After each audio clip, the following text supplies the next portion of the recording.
So hello guys, welcome to 21st Century IAS academy online Hindu news paper analysis in Telugu.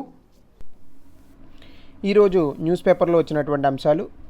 నిన్న ప్రధానమంత్రి గారు భారతదేశ ప్రజలను ఉద్దేశించి ఒక విషయం చెప్పడం జరిగింది. నిన్న 6 గంటలకి కరోనా వైరస్ కాస్త తగ్గుముఖం పడుతుంది అనేటటువంటి వార్తలు నిజమైనప్పటికీ కూడా ఇప్పుడు మనం పండగ సీజన్లో ఉన్నాం. సో కాబట్టి వ్యాక్సిన్ వచ్చేంత వరకు అందరూ కూడా ఈ సామాజిక దూరాన్ని అలాగే మాస్కులు వీటిల్ని ఖచ్చితంగా పాటించాలి అనేటటువంటి మెసేజ్ని మరొకసారి ఇవ్వడం జరిగింది. సో అది ఈరోజు మీకు హెడ్లైన్స్లో కనిపిస్తుంది. అలాగే FDI blooms in Covid gloom అంటే ఇది విదేశీ ప్రత్యక్ష పెట్టుబడుల గురించి మాట్లాడుతుంది. మనందరికీ బాగా తెలిసిన అంశం ఏంటంటే కోవిడ్-19 కారణంగా చాలా రంగాలు మన ఆర్థిక వ్యవస్థలో కాస్త తిరోగమన ప్రయాణం అనేటటువంటివి చేశాయి. మన జీడిపితో సహా ఎన్నో రంగాలు కుంటుపడినటువంటి ఒక స్థితిని మనం ఇప్పటికే గమనించాం. అంటే దాదాపుగా స్థూల దేశీయోత్పత్తి -24% తగ్గిపోయినటువంటి స్థితి. అలాగే కోర్ సెక్టార్లన్నీ కూడా కాస్త తగ్గుముఖం పట్టినటువంటి స్థితిని కూడా మనం చూసాం. అయితే ఏదో ఉన్నటువంటి ఈ ఇబ్బందికరమైనటువంటి పరిస్థితుల్లో కూడా కాస్త చెప్పుకోదగ్గ మంచి అంశం ఏంటంటే ఈ కరోనా కాలంలో కూడా విదేశీ ప్రత్యక్ష పెట్టుబడులు అనేటటువంటివి 60% మొదటి క్వార్టర్లో తగ్గినప్పటికీ కూడా అంతే స్పీడ్గా మళ్ళీ పైకి లేవడం అనేటటువంటిది కనిపించింది. అంటే దాదాపుగా మీరు చూస్తే $11.51 బిలియన్ ఉన్నటువంటి ఈ విదేశీ ప్రత్యక్ష పెట్టుబడులు ఏప్రిల్-జూన్ మధ్య ఆగస్టు చివరి నాటికి వచ్చేటప్పటికి $35.73 బిలియన్ పెరిగినటువంటి ఒక స్థితిని మనం చూస్తున్నాం. అలాగే ఇవి పెరగడానికి గల కారణాలు ఏంటి? జనరల్గా ఈ 2020 ప్రిలిమ్స్ పేపర్లో కనుక మీరు చూస్తే ఎక్కువగా వచ్చినటువంటి ప్రశ్నలన్నీ కూడా ఇలాగే వచ్చాయి. అంటే ఇటువంటి ఏదో చిన్న ఆర్టికల్ నుండి 2-3 లైన్లను తీసుకొని స్టేట్మెంట్లుగా ప్రిలిమ్స్ ఎగ్జామ్లో ఇవ్వడం జరిగింది. అంటే మొదటిగా కనుక మీరు చూస్తే the increased FDI is a result of FDI policy reforms. అంటే మనం తీసుకొచ్చినటువంటి విదేశీ ప్రత్యక్ష పెట్టుబడులలో సంస్కరణలో భాగంగా అలాగే investment facilitations and is of doing business. ఈ ఈజ్ ఆఫ్ డూయింగ్ బిజినెస్ అనేది ఇప్పటికే యూపీఎస్సీ 3 సార్లు ప్రిలిమ్స్ ఎగ్జామ్లో క్వశ్చన్గా అడిగిందండి. ఈజ్ ఆఫ్ డూయింగ్ బిజినెస్ అనేది వరల్డ్ బ్యాంక్ ఎప్పుడు ప్రతి సంవత్సరము ప్రచురించేటటువంటి ఒక నివేదిక. అందులో పారామీటర్లు ఏంటి, అందులో భారతదేశం ఎలా 130వ ర్యాంక్ నుంచి 100వ ర్యాంక్కి, ఆ తర్వాత 77వ ర్యాంక్ వరకు ఎలా దాటుకొని వచ్చింది అనేటటువంటి అంశాలను కూడా మనం ఇంతకుముందు ఇక్కడ న్యూస్ పేపర్ క్లాస్లో చూడడం జరిగింది. సో ఈ విధంగా వీటిపైన ఎక్కువగా ప్రశ్నలు వస్తూ ఉంటాయి. సో కాబట్టి ఈ ఆర్టికల్ నుంచి మనం తెలుసుకోవాల్సినటువంటి అంశం ఏంటంటే ఈ ఈజ్ ఆఫ్ డూయింగ్ బిజినెస్ అనేది ఏంటి అనే విషయాన్ని మీరు నోట్స్లో రాసుకోవాల్సి ఉంటుంది. సో ఇది ఈ పేజ్కి సంబంధించినటువంటి అంశం. అలాగే ఈ మధ్య కాలంలో వచ్చినటువంటి వ్యవసాయ బిల్లులపైన పంజాబ్ రాష్ట్రంలో పంజాబ్ అసెంబ్లీలో వాటికి వ్యతిరేకంగా తీర్మానం చేయడం జరిగింది. సో దానికి సంబంధించినటువంటి సమాచారం మీరు ఇక్కడ చూడొచ్చు. అయితే ఇవేవి కూడా మనకి పనికొచ్చేటటువంటి అంశాలు కాదు కాబట్టి మనకి పనికొచ్చే అంశాలను ఒకసారి చూద్దాం. తెలంగాణలో ఈ మధ్య కాలంలో నిర్మించినటువంటి ఒక ప్రాజెక్ట్ ఏదైతే ఉందో దాన్ని కాళేశ్వరం అనే పేరు పెట్టారు. కాళేశ్వరం ప్రాజెక్ట్ ఇది. అయితే ఈ కాళేశ్వరం ప్రాజెక్ట్ పైన నేషనల్ గ్రీన్ ట్రిబ్యునల్ తప్పుడుగా అసలు దీనికి ఓకే చెప్పింది అనేటటువంటి ఒక కథనం. అయితే ఈ ఎలిగేషన్స్ని పక్కన పెడితే ఇందులో మనం చూడాల్సినటువంటి అంశం ఏంటంటే నేషనల్ గ్రీన్ ట్రిబ్యునల్. ఈ నేషనల్ గ్రీన్ ట్రిబ్యునల్ పైన ఇప్పటికీ యూపీఎస్సీలో 2 సార్లు ప్రశ్నలు అడగడం జరిగింది. అంటే ఈ నేషనల్ గ్రీన్ ట్రిబ్యునల్ అసలు ఏంటి, జాతీయ ట్రిబ్యునల్ అని పిలుస్తోంది, అసలు ఇది ఏంటి అనే ఒక్క విషయాన్ని మనం కనుక గమనిస్తే ఈ నేషనల్ గ్రీన్ ట్రిబ్యునల్ అనేది 2010 సంవత్సరంలో ప్రభుత్వం తీసుకొచ్చినటువంటి ఒక చట్టం ద్వారా ఇది నిర్మితమైంది. సో అదే national green tribunal act. National green tribunal act 2010. So దీని తాలూకా లక్ష్యం ఏంటంటే aim of this national green tribunal పర్యావరణానికి సంబంధించి ఏదైనా విషయం కనుక ఏదైనా కేసులు కనుక ఉంటే వాటిని త్వరితగతిన 6 నెలల వ్యవధిలో పరిష్కరించాలి. అంటే ఇక్కడ విషయం ఎలా వస్తుందంటే ఇంతకుముందు జాగ్రఫీలో భాగంగా ఒక ప్రశ్న ఇవ్వడం జరిగింది మెయిన్స్ ఎగ్జామినేషన్లో. Development is not possible without destruction అన్నాడు. అంటే అభివృద్ధి అనేటటువంటిది నాశనం లేకుండా సాధ్యం కాదు. నాశనం అంటే నా ఉద్దేశం ఏంటి, ఇక్కడ చెట్టుల నరికివేత కానీ, లేదా అడవుల నరికివేత కానీ, లేదు అంటే వెట్లాండ్స్ ఏవైతే ఉంటాయో వాటి పూడ్చడం కానీ, లేదా చెరువులను పూడ్చి చేసి అక్కడ అపార్ట్మెంట్లు కట్టడం కానీ. సో అటువంటి పరిస్థితుల వల్ల ఈరోజు హైదరాబాద్లో ఎక్కువగా వరదలు అనే సమస్య కూడా వచ్చింది. సో ఇటువంటివి ఏవైతే ఉంటాయో వీటి నుంచి పర్యావరణానికి కాపాడడానికి గాను మనం తీసుకొచ్చినటువంటి ఒక సంస్థ పేరే ఈ నేషనల్ గ్రీన్ ట్రిబ్యునల్. అంటే ఇప్పుడు ఒక రాష్ట్ర ప్రభుత్వం కనుక ఏదో ఒక ప్రాజెక్ట్ నిమిత్తం ఒక అడవిని నరికివేసి ఆ ప్రాంతంలో ఏదో ఒక డెవలప్మెంట్ అభివృద్ధి అనేటటువంటి చేయాలని అనుకుందనుకోండి, దీనిపైన ఎవరో కేసు వేశారు. సో ఇది ఎక్కడికి వెళ్తుందంటే నేషనల్ గ్రీన్ ట్రిబ్యునల్కి వెళ్తుంది. So national green tribunal green signal ఇస్తేనే ఆ ప్రాజెక్ట్ అనేది మొదలవుతుంది. ఒకవేళ గ్రీన్ సిగ్నల్ ఇవ్వకపోతే ఆ ప్రాజెక్ట్ని ఆపాలి. ఇది కేంద్ర ప్రభుత్వం కావచ్చు, రాష్ట్ర ప్రభుత్వం కావచ్చు. అంటే ఇక్కడ మనం గుర్తుపెట్టుకోవాల్సిన విషయం ఏంటి, ఇదొక స్వయం ప్రతిపత్తి కలిగినటువంటి సంస్థ.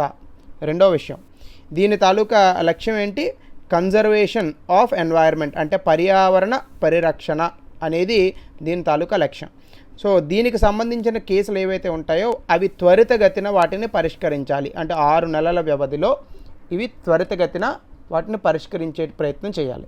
అంతేకాకుండా ఈ national green tribunal criminal procedure code ద్వారా పనిచేయదు. కేవలం న్యాచురల్ జస్టిస్ని దృష్టిలో ఉంచుకొని, అంటే సహజ న్యాయ సూత్రాలను దృష్టిలో ఉంచుకొని మాత్రమే పనిచేస్తుంది తప్ప మనం తీసుకొచ్చినటువంటి క్రిమినల్ ప్రొసీజర్ కోడ్ ఏదైతే ఉందో దాన్ని దృష్టిలో ఉంచుకొని పనిచేయదు. మన కోడ్ ఆఫ్ సివిల్ ప్రొసీజర్ అని ఉంది, క్రిమినల్ ప్రొసీజర్ కోడ్ కూడా కాదు, దాని actual name code of civil procedure. ఇది కోడ్ ఆఫ్ సివిల్ ప్రొసీజర్ అనేది 1908లో వచ్చింది మనకి. జనరల్గా మన దేశంలో ఇటువంటి కేసులన్నీ కూడా దీని ద్వారా మనం తీర్పులు ఇస్తూ ఉంటాం. అయితే నేషనల్ గ్రీన్ ట్రిబ్యునల్ దీని ద్వారా తీర్పులు ఇవ్వదు, సహజ న్యాయ సూత్రాలను దృష్టిలో ఉంచుకొని తీర్పులను ఇస్తుంది. అలాగే దీనికి ఒక చైర్పర్సన్ ఉంటాడు. ఈ చైర్పర్సన్ కూడా కేంద్ర ప్రభుత్వం ఈ చైర్పర్సన్ని అపాయింట్ చేస్తుంది. అలాగే దానికి ఒక ప్రత్యేకించి ఒక కమిటీ ఉంటుంది. ఇందులో ఉండే వాళ్ళందరూ కూడా కాస్త జ్యుడిషియల్ మెంబర్స్, అంటే న్యాయ వ్యవస్థకి సంబంధించినటువంటి వ్యక్తులు ఉంటారు, లేదా అందులో ఉన్న ఎక్స్పర్ట్స్ ఉంటారు. అయితే కేంద్ర ప్రభుత్వం కూడా సుప్రీంకోర్టు ఉన్నత న్యాయమూర్తిని, న్యాయస్థానంలో ఉన్న న్యాయమూర్తిని కన్సల్ట్ చేస్తూ ఈ చైర్పర్సన్ని తీసుకుంటారు. ఈయనకి టర్మ్ టెన్యూర్ ఎంత ఉంటుందంటే 5 సంవత్సరాలు ఉంటుంది. ఒకసారి అపాయింట్ చేసిన తర్వాత రెండోసారి అపాయింట్ చేయడానికి అర్హులు కారు. అలాగే మొత్తంగా ఇందులో జ్యుడిషియల్ మెంబర్స్ కానీ, లేదా ఈ పర్యావరణానికి సంబంధించినటువంటి ఎక్స్పర్ట్లు కానీ దాదాపుగా 10 నుంచి 20 మంది ఉంటారు. అంటే మినిమం 10 మంది, మ్యాక్సిమం 20 మంది ఉండొచ్చు. అలాగే దీని జ్యూరిస్డిక్షన్ ఎక్కడి వరకు ఉంటుంది అంటే ఈ పర్యావరణానికి సంబంధించినటువంటి సివిల్ కేసెస్ ఏవైతే ఉంటాయో అందులో కోర్టులకు ఉన్నటువంటి మొత్తం అధికారాలు కూడా దీనికి ఉంటాయి. అలాగే ఏ రకమైనటువంటి పర్యావరణానికి సంబంధించిన విషయమైనా కూడా త్వరితగతిన పరిష్కరించే విధంగా దీని తాలూకా రూల్స్ అండ్ రెగ్యులేషన్స్ అన్నీ కూడా ఉంటాయి. అలాగే ఈ నేషనల్ గ్రీన్ ట్రిబ్యునల్ 6 చట్టాలకు లోబడి పనిచేస్తుంది. సో 6 చట్టాలని కూడా మనకు ప్రశ్నలుగా అడిగేటటువంటి అవకాశం ఉంది. అవేంటో నేను ఇక్కడ రాస్తాను, ఒకసారి మీరు మళ్ళీ ఇవి చూసుకోవచ్చు. ఒకటి వాటర్ యాక్ట్, అంటే నీటిపైన మనం ఇంతకుముందు చాలాసార్లు వీటిని చట్టాలుగా చేసాం మన దేశంలో. ఒకటి వాటర్ యాక్ట్, అంటే water prevention and control of pollution act, అది దీన్ని బుజ్జిగా వాటర్ యాక్ట్ అని పిలుస్తాం. అలాగే 1974లో వచ్చింది. అలాగే water cess act, water cess act 1977లో వచ్చింది. అలాగే ఫారెస్ట్ కన్జర్వేషన్ యాక్ట్, అంటే అడవుల పరిరక్షణ, ఇది 1980లో వచ్చింది. అలాగే air prevention and control of pollution act, air act అని పిలుస్తాం, 1981లో వచ్చింది. అలాగే ఎన్వైర్మెంటల్ ప్రొటెక్షన్ యాక్ట్, పర్యావరణ పరిరక్షణ చట్టం 1986. అలాగే public liability insurance act, public liability insurance act, ఇది 1991లో వచ్చింది. అలాగే biological diversity act, biological diversity act 2002. So ఈ 7 చట్టాలకు పరిధిలో ఇది పనిచేస్తూ ఉంటుంది. అంటే ఒక రకంగా చెప్పాలంటే ఈ 7 చట్టాల్లోనూ పర్యావరణానికి సంబంధించినటువంటి అంశాలన్నింటినీ కూడా నేషనల్ గ్రీన్ ట్రిబ్యునల్ కేసులుగా స్వీకరిస్తుంది. సో ఈ రకంగా మనం తీసుకోవాలి. అలాగే పర్యావరణానికి సంబంధించి ప్రభుత్వానికి కొన్ని రికమెండేషన్స్ కూడా ఇవ్వడం జరుగుతుంది. సో దానికి సంబంధించి కొన్ని చట్టాలు కూడా కేంద్ర ప్రభుత్వం చేస్తూ ఉంటుంది. సో ఆ రకంగా మనం నేషనల్ గ్రీన్ ట్రిబ్యునల్ గురించి చూడొచ్చు. అలాగే ఇంకొక అంశాన్ని కూడా మనం ఇదే కోవలో ఈరోజు చూడొచ్చు, అదే ఇన్కోయిస్ అనేటటువంటిది. సో ఇటువంటి ప్రశ్నలన్నీ కూడా మనకి ఎక్కువగా అడిగేటటువంటి అవకాశం ఉంది. ఈ INCOIS Indian National Centre for Ocean Information Services, Indian National Centre for Ocean Services. ఇది ఏంటంటే బేసికల్గా ఇందులో 3 రకాల అంశాలు జనరల్గా ఉంటాయి. Small vessel advisory and forecast service system, swell surge forecast system, algal bloom information system. అంటే జనరల్గా ఇది ఏంటంటే మన వాతావరణానికి సంబంధించి ఎక్కువగా గట్టిగా మాట్లాడాలని అనుకుంటే సముద్రం నుంచి వచ్చేటటువంటి కొన్ని ఇబ్బందులు ఉంటాయి. ఇప్పుడు సముద్రంలో మనకు ఆల్గాల్ బ్లూమ్స్ అని ఉంటాయి, అందులో ఉండే నాచు పదార్థాలు ఇవన్నీ కూడా పెరుగుతూ ఉంటాయి. సో అవి ఎంత శాతం పెరుగుతున్నాయి. అలాగే సర్జ్ ఫోర్కాస్ట్ సిస్టమ్ అంటే ఎక్కువగా ఈ సునామీలు ఇటువంటి వాటి వల్ల ఎక్కడైనా కూడా వరదలు లేదా ఆస్తి నష్టానికి సంబంధించి ఏదైనా అంశాలు ఉంటాయి, స్వెల్ సర్జ్ ఫోర్కాస్ట్ సిస్టమ్ చెప్తుంది. అలాగే small vessel advisory and forecast services system ఇంకా సముద్రాలకు సంబంధించి లేదా దాని నుంచి వచ్చేటటువంటి ప్రకృతి విపత్తులకు సంబంధించినటువంటి అంశాలను కూడా ఇందులో చెప్తాం. సో 3 ఫ్యాక్టర్లని ఇది చెప్తూ ఉంటుందన్నమాట. సో జనరల్గా దీన్ని ఎక్కువగా తెలుగులో తర్జుమా చేసేటటువంటి అవకాశం తక్కువగా ఉంటుంది. సో మీరు ఇలాగే గుర్తుపెట్టుకోవాలి. సో 3 అంశాలు. So small vessel and advisory services system అంటే ఏంటంటే బేసికల్గా మన ఇండియన్ కోస్టల్ వాటర్స్లో, అంటే మన దేశానికి సముద్రపు మార్గం చాలా ఎక్కువగా ఉంటుంది. అంటే దాదాపుగా 3700 కిలోమీటర్ల పైనే మనకి సముద్ర మార్గాలు ఉన్నాయి. సో మన తీర ప్రాంతాలకు సంబంధించి మనం గస్తీ కాస్తూ ఉంటాం.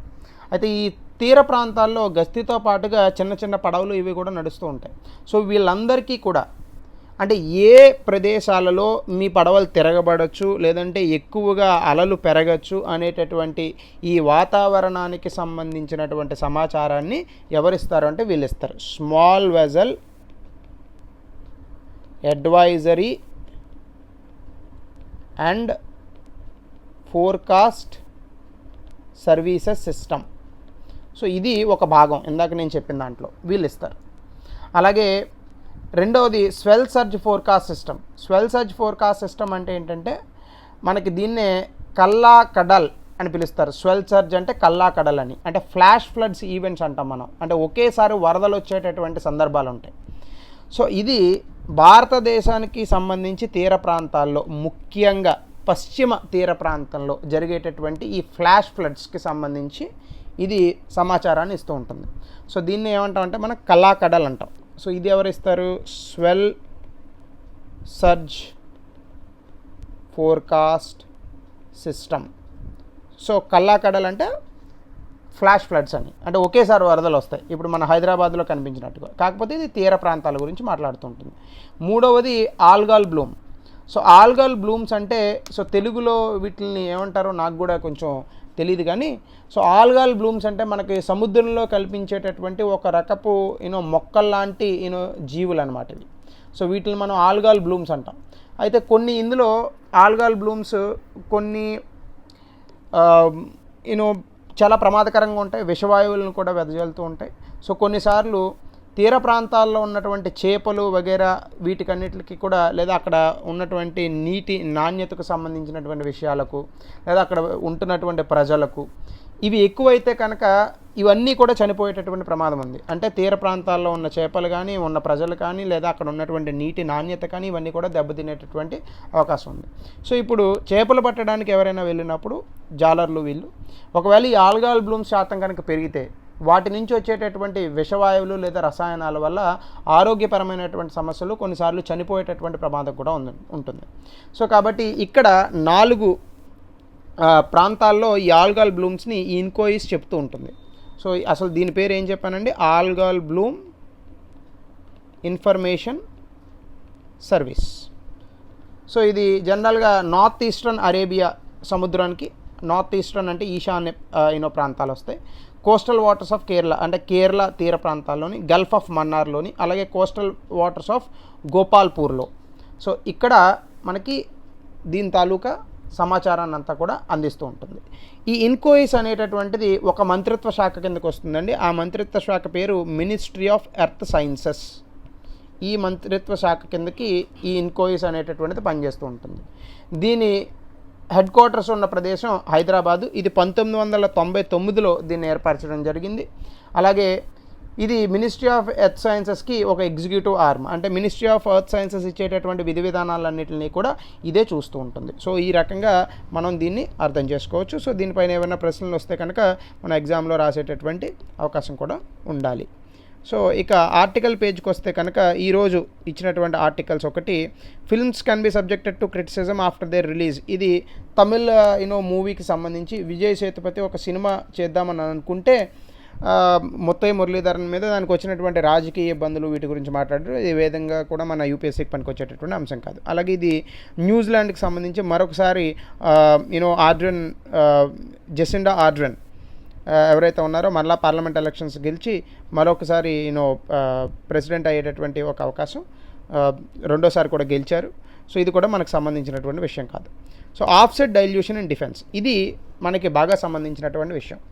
ఇందులో ఏం చెప్తుందంటే, మన దేశ భద్రతలో భాగంగా మనం డిఫెన్స్ టెక్నాలజీ, అంటే మన భద్రతకు సంబంధించి నూతన సాంకేతికతను తయారు చేసుకోవడం అనేటటువంటిది చాలా ముఖ్యం. ఎందుకంటే భారతదేశానికి ఎప్పటి నుంచో శత్రుత్వ దేశాలుగా ఉన్నటువంటి పాకిస్తాన్ అలాగే చైనా ఏ సమయంలో యుద్ధానికి వస్తారు అనే దానికి ఒక కొలమానం అంటూ ఏముండదు. అంటే ఎప్పుడు యుద్ధానికి వస్తారనే ముహూర్తం మనం ఏం పెట్టలేం.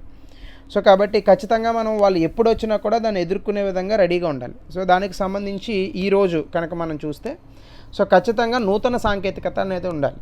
ఎందుకంటే మన పూర్వం మన మైథలాజికల్ స్టోరీస్లో భాగంగా, అంటే రామాయణ మహాభారతాలను ఒక్కసారి మీరు పరిశీలిస్తే ఒక్కసారి, అంటే పురాణ కథల్లో ఉన్నటువంటి కొన్ని స్టోరీల్ని, ఆ రోజు కూడా యుద్ధాల్లో గెలిచేందుకు అవకాశం ఎవరికి ఉంటుందంటే ఎవరి దగ్గరైతే నూతన సాంకేతికత ఉంటుందో. సో ఆ రోజుల్లో దానికి నూతన సాంకేతికత అని పేరు పెట్టే కన్నా కూడా యుద్ధం చేసేటటువంటి సామర్థ్యం ఎవరికి ఉంటుందో వాళ్ళు గెలిచేవారు. అంటే యుద్ధ సామర్థ్యం కూడా అప్పట్లో వాళ్ళకి నూతన సాంకేతికత ద్వారానే వచ్చేది. బెస్ట్ ఉదాహరణ మీకు ఏంటంటే, ఇప్పుడు మహాభారతం చూస్తే మహాభారతంలో అర్జునుడు చాలా బాగా యుద్ధం చేస్తాడు. అంటే ఆ అర్జునుడు యుద్ధం చేయడానికి గల కారణం ఏంటి, అక్కడ అతను విలువిద్యను బాగా నేర్చుకుంటాడు. దాంతోపాటుగా కొన్ని అస్త్రశస్త్రాలను కూడా సాధిస్తాడు. అంటే ఉదాహరణగా మనం అతనికి ఉన్నటువంటి బ్రహ్మాస్త్రంతో పాటు పాశుపత అస్త్రాన్ని కూడా సాధిస్తాడు.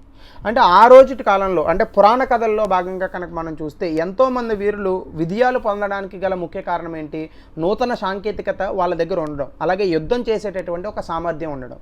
యుద్ధం చేసేటటువంటి సామర్థ్యం మనుషులుగా మనకి ఉంటుంది. అయితే ఇప్పుడున్నటువంటి 21వ శతాబ్దంలో ఏ దేశమైనా వేరే దేశం నుంచి తనను తాను కాపాడుకోవడం కానీ, లేదా మన దేశంలోకి చొచ్చుకొని వస్తున్నటువంటి ఉగ్రవాదుల నుంచి మనం కాపాడుకోవడం కానీ, దేశ భద్రతకు సంబంధించినటువంటి అంశాలు కానీ ఏవైనా కనుక మనం చూస్తే ఇక్కడ సామర్థ్యంతో పాటుగా ఆ దేశానికి నూతన సాంకేతికత అనేటటువంటిది అవసరము అనే విషయం ఇప్పటికీ దాదాపుగా అన్ని దేశాలకి అర్థమైంది. సో కాబట్టి అణ్వాయుధాలు సమకూర్చుకున్నాం. అలాగే ఎంతో దూరంలో ఉన్నటువంటి 1000 కిలోమీటర్ల దూరంలో ఉన్నటువంటి శత్రువులను ధ్వంసం చేసేటటువంటి నూతన సాంకేతికత కలిగినటువంటి మిసైల్స్, ఇలాంటి వాటిని కూడా మనం ఇప్పటికే సాధించుకున్నాం.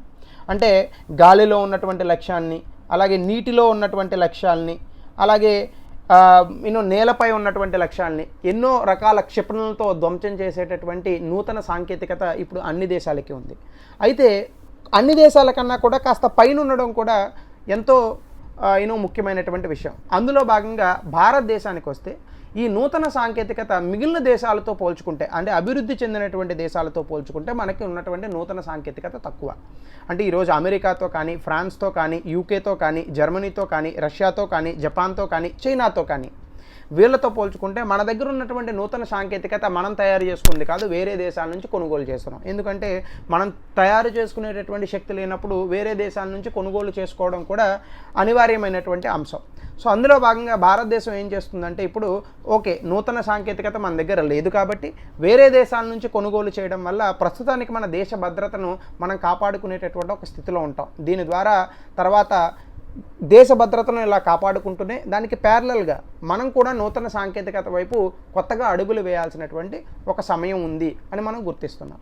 అయితే ఇది ఎలా చేస్తున్నాం అనేటటువంటి ఒక విషయం కనుక మనం చూస్తే, ఖచ్చితంగా మన దేశంలో నూతన సాంకేతికత ఇప్పుడున్నటువంటి సందర్భాలకు అనుగుణంగా మన వద్ద లేదు కాబట్టి, కానీ మన దగ్గర ఏముంది, డబ్బులు ఉన్నాయి లేదా డబ్బులు వస్తున్నాయి.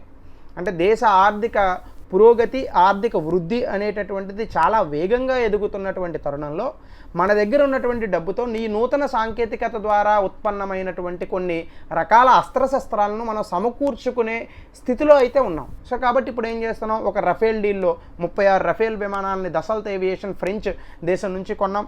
కెమోవ్ 225 హెలికాప్టర్స్ని మన రష్యా నుంచి కొనుగోలు చేసాం. ఐఎన్ఎస్ విక్రమాదిత్య అనేటటువంటి ఎయిర్ క్రాఫ్ట్ క్యారియర్ని రష్యా నుంచి కొనుగోలు చేసాం. అలాగే అమెరికాతో 5 రక్షణ ఒప్పందాలను చేసుకున్నాం. అలాగే రష్యాతో బ్రహ్మోస్ క్షిపణిని మనం తీసుకురావడం జరిగింది. అలాగే ఇజ్రాయిల్తో ఇండియా జతకట్టి ఒక బరాక్ అనేటటువంటి ఒక మిసైల్ని సృష్టించడం జరిగింది.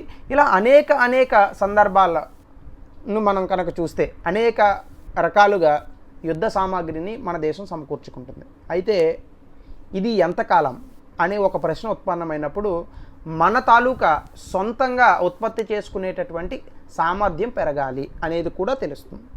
ఇందులో భాగంగా వచ్చిందే ఆఫ్సెట్ క్లాజ్. అంటే యుద్ధ సామాగ్రిని వేరే దేశాల నుండి కొనుగోలు చేయడంతో పాటు మనం సొంతంగా యుద్ధ సామాగ్రిని మనంతట మనమే ఉత్పత్తి చేయాలి అనే దాంట్లోంచి వచ్చిందే ఈ ఆఫ్సెట్ పాలసీ లేదా ఆఫ్సెట్ క్లాజ్. అంటే ఏంటంటే ఇప్పుడు ఫ్రెంచ్ దేశం నుంచి దసాల్ట్ ఏవియేషన్ కంపెనీతో మనం రఫేల్ డీల్ అనేటటువంటి దాన్ని చేసాం.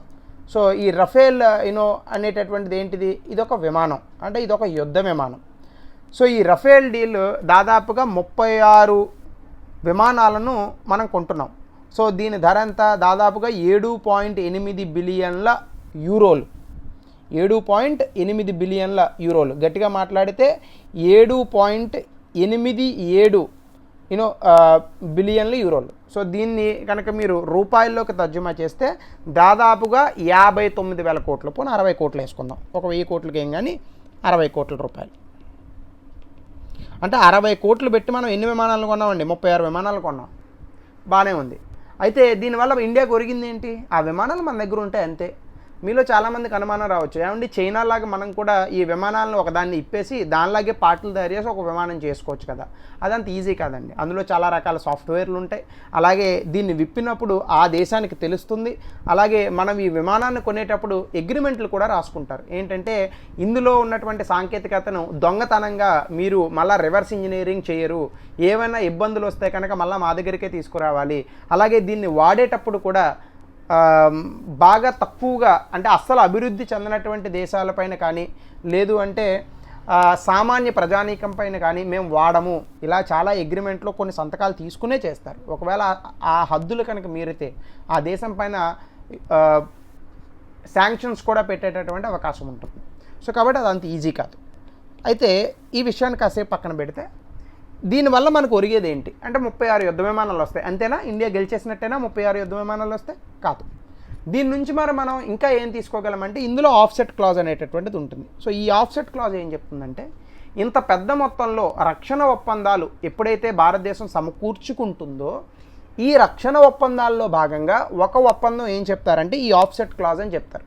అంటే ఇదేం చెప్తుంది, ఈ రక్షణ ఒప్పందం మొత్తం వ్యయంలో 30% ఎంతైతే ఉందో ఈ 30% అనుగుణంగా ఫ్రెంచ్ దేశం నుంచి మన దేశంలోకి ఈ నూతన సాంకేతికత తర్జుమా అనేటటువంటిది జరగాలి. అంటే 60,000 కోట్ల రూపాయలు పెట్టి మేము 36 విమానాలను కొంటున్నాం. దీనికి మళ్ళా వెనక్కి తిరిగి మీరు ఏమి ఇవ్వాలంటే మాకు అందులో 30% అంటే 18,000 కోట్ల రూపాయల పెట్టుబడులు మీరు మా దేశంలో పెట్టాలి. ఎలా పెట్టాలి 18,000 రూపాయల పెట్టుబడులు, 18,000 కోట్ల రూపాయల పెట్టుబడులు? మీ దేశంలో ఉన్నటువంటి నూతన సాంకేతికతను మా దేశంలో ఉన్నటువంటి కంపెనీలకు ఇవ్వాల్సి ఉంటుంది. అంటే ఏంటి, విమానం తయారు చేసే సాంకేతికత కాదు, ఆ విమానం ఇంజిన్ తయారు చేసే సాంకేతికత, లేదంటే ఇతరత్ర ఇంకా ఏవైనా, లేదంటే ఈ యుద్ధ విమానాల్లో వాడేటటువంటి సామాగ్రిని ఉత్పత్తి చేసేటటువంటి సాంకేతికత, లేదు అంటే ఏదైనా ఇంకా వేరే రకంగా ఏదైనా గన్లు ఉత్పత్తి చేసేటటువంటి ఒక సాంకేతికత, లేదంటే ట్యాంకులు ఉత్పత్తి చేసేటటువంటి సాంకేతికత, లేదా ఇంకా వేరే ఏవో క్షిపణులు ఉత్పత్తి చేసేటటువంటి సాంకేతికత. దీన్ని మళ్ళీ మీరు 18,000 రూపాయల రూపంలో 18,000 కోట్ల రూపాయల పెట్టుబడుల రూపంలో మా దేశంలో పెట్టాలి. ఇది ఆఫ్సెట్ క్లాస్. అయితే ఈ మధ్యకాలంలో CAG controller and audit general చేసినటువంటి ఒక ఆడిట్ ప్రకారం ఇప్పటి వరకు భారత ప్రభుత్వం 12 బిలియన్లు అంటే 1200 కోట్ల డాలర్ల రూపంలో ఈ ఆఫ్సెట్ క్లాజులను పెట్టింది. అంటే ఈ 18,000 రూపాయల లాగా అనమాట. 1200 కోట్ల బిలియన్ డాలర్ 1200 కోట్ల డాలర్లు ఈ ఆఫ్సెట్ క్లాజులు పెట్టింది. అంటే మొత్తం 52 ఆఫ్సెట్ క్లాజులు ఉన్నాయి. ఇందులో చాలా తక్కువ మాత్రమే, అంటే దాదాపుగా ఒక 5 లేదా 6 మాత్రమే అనుకున్నటువంటి స్థితిలో అమలు చేయబడ్డాయి తప్ప మిగిలినవి ఏవి కూడా అనుకున్నటువంటి స్థితిలో అమలు చేయలేకపోయారు అని చెప్పింది. అయితే ఇప్పుడు కేంద్ర ప్రభుత్వం ఏమంటుంది, ఎలాగా అమలు చేయలేకపోయాం, అలాగే ఈ ఆఫ్సెట్ క్లాజ్ పెడితే ఎవడు రావట్లేదు, కాబట్టి ఈ ఆఫ్సెట్ క్లాజ్ని తీసేస్తూ ఉంటాం. అయితే దీనిపైన ఇప్పుడు ఈ ఆర్టికల్ ఏం చెప్తుందంటే, అలా తీసేయడం అనేటటువంటి తప్పు.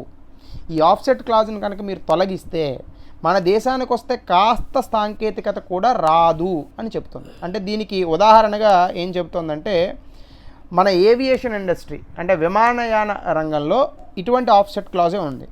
ఈ ఆఫ్సెట్ క్లాజ్ కారణంగా మన దేశంలో దాదాపుగా కొన్ని 100 కోట్ల రూపాయల వ్యాపారం జరిగింది. అలాగే ఈ విమానయాన రంగానికి సంబంధించి మన ఎక్స్పోర్ట్లు అంటే ఎగుమతులు కూడా పెరిగాయి.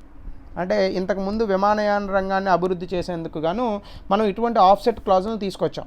సో మన దేశంలో ఉన్నటువంటి హిందుస్థాన్ ఏరోనాటికల్ లిమిటెడ్కి కాస్త నూతన సాంకేతికత అనేటువంటిది అందింది. సో దాని తర్వాత మన దేశంలో ఉత్పత్తి చేసినటువంటి ఈ విమానయాన రంగ ఉత్పత్తులు ఏవైతే ఉంటాయో వేరే దేశాలకి ఎగుమతి చేసేటువంటి స్థితిలోకి వెళ్ళాం. అక్కడే చెప్తున్నాడు, ఒకసారి చూడండి ఇక్కడ. Compare to the previous year by 2014 exports increase to 6.2 billion from 62.5 million. అంటే 62 మిలియన్ డాలర్ల నుంచి 6.7 బిలియన్ డాలర్ల ఎగుమతులు ఈ ఆఫ్సెట్ క్లాజ్ వల్ల విమానయాన రంగంలో పెరిగాయి. అంటే ఒక రకంగా మీరు ఏం చెప్పచ్చు, విమానయాన రంగంలో ఈ ఆఫ్సెట్ క్లాజ్ వల్లనే ఎగుమతులు అనేటటువంటివి పెరిగాయి. సో కాబట్టి ఇప్పుడు కూడా మీరు ఆఫ్సెట్ క్లాజులు పనిచేయట్లేదు కాబట్టి, నూతన సాంకేతికత కొత్తగా రావట్లేదు కాబట్టి, సో ఈ రక్షణ ఒప్పందాలకు సంబంధించి ఆఫ్సెట్ క్లాజులు తీసేస్తాము అని కనుక మీరు చెబితే, సో ఖచ్చితంగా దీనివల్ల మనకి నష్టమే తప్ప లాభం లేదు. ఈ ఆఫ్సెట్ క్లాజులు ఉంచాలి, దానివల్లనే నూతన సాంకేతికత మన దేశానికి వస్తుంది అని ఆర్టికల్ చెప్తుంది. ఇది ఆఫ్సెట్ క్లాజ్కి సంబంధించినటువంటి అంశం.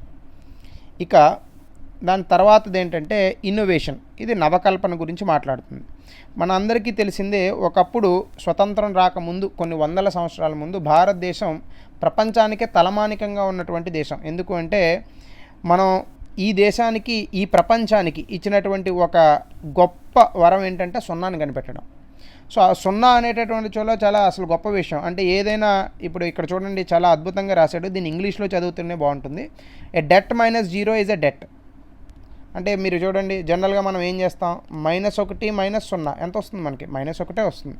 ఏ ఫార్చ్యూన్ -0 ఈజ్ ఫార్చ్యూన్ అంటే ఏంటి, +1 -0 ఎంత అవుతుంది మనకి, +1 వస్తుంది. అలాగే a fortune subtracted from 0 is a debt అంటే 0 మైనస్ +1 కనుక చేస్తే -1 వస్తుంది. అలాగే the product of a debt subtracted from 0 is a fortune అంటే 0 మైనస్ -1 చేస్తే +1 వస్తుంది. A fortune subtracted from 0 is a debt చెప్పాను. The product of 0 multiplied by debt or fortune is 0 అంటే 0 ఇంటూ -1 లేదా 0 ఇంటూ +1 అంటే మళ్ళీ 0 వస్తుంది. సో ఇలా ఒక గొప్ప ఆవిష్కరణని మనం ఈ ప్రపంచానికి అందించాం.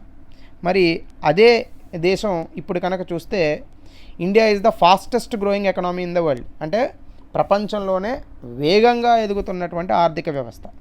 అలాగే ఇప్పుడు ఇంటర్నెట్ వాడే వ్యక్తుల సంఖ్య మన దేశంలో దాదాపుగా 70 కోట్లు.